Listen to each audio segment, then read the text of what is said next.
வணக்கம் சகோ. நம்ம வீட்டில் ஆகஸ்ட் 3 2026 ஆடிப்பெருக்கு சிறப்பாக கொண்டாடியாச்சு.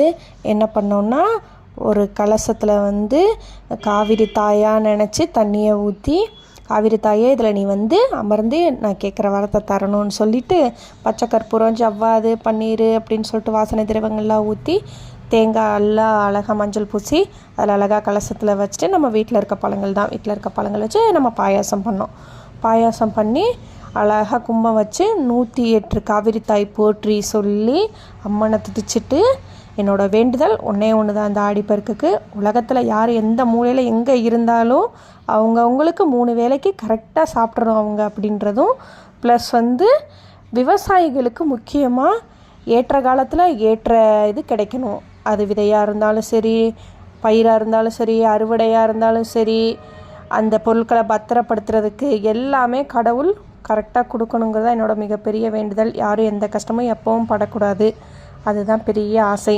அப்புறம் இது நம்ம வீட்டில் வச்ச சாப்பாடு. ஓகே, நல்லாயிருக்கா?